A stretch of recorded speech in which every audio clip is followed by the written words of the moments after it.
Siz əsgərlik aparıblar. Azərbaycan qanunu verəcək, buna imkan. İcazə verirsiniz, deyirəm, sualıma cavab, siz əsgərlik aparıblar. Fikirləşirsiniz ki, mən qanun qasında bərabər, kişilər aparırlar, niyə qadınlar aparmırlar? Axı, qanun qasında bərabərik. Mən niyə gedib cəbhədə ölməliyim, sən yox? Sən də insansan, mən də insanam. Qanun qasında da bərabərik. Niyə bizi aparırlar, siz aparmırlar? Bu suala cavab verirsiniz. Azərbaycan qadınları bu suala cavab verir ki, niyə bu kişiləri aparırlar müharibəyə, ölümə? Qadınlar, məsələn, İsraildə qadınları aparırlar əskərliyə.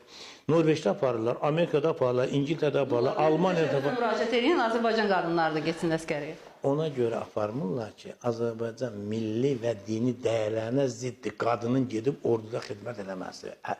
Fikrim çatır, nə demişdir? Bu milli və dini dəyərlərə görə siz kişilərlə qeyri-bərabər səviyyə düşdüyünüzə görə sizin borcunuzdur ki, milli və dini dəyərlərə əməl eləyəsiniz. Çünki sizi əskərlikdən qoruyan bu dəyərlərdir. Bu dəyərləri pozdunsa, sən də mənim kimi getməsən, tank sürməlisən, gedib tikintidə daş daşımalısan, getməlisən, orduda ölməlisən, səngərdə sürünməlisən. İndi nədir?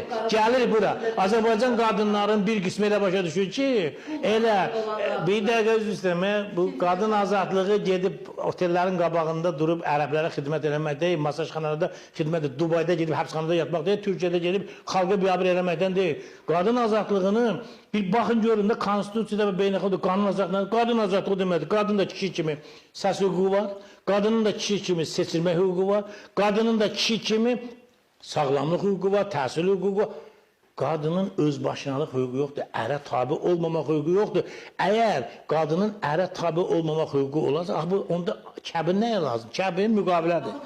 İcazə verin də.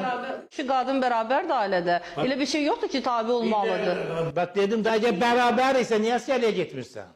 Bərabər niyə getmirsən? Orada deyil, bir dəqiqə. Orada deyirsən ki, vətən qarşısında borcu yerinə. Sualı verirsin,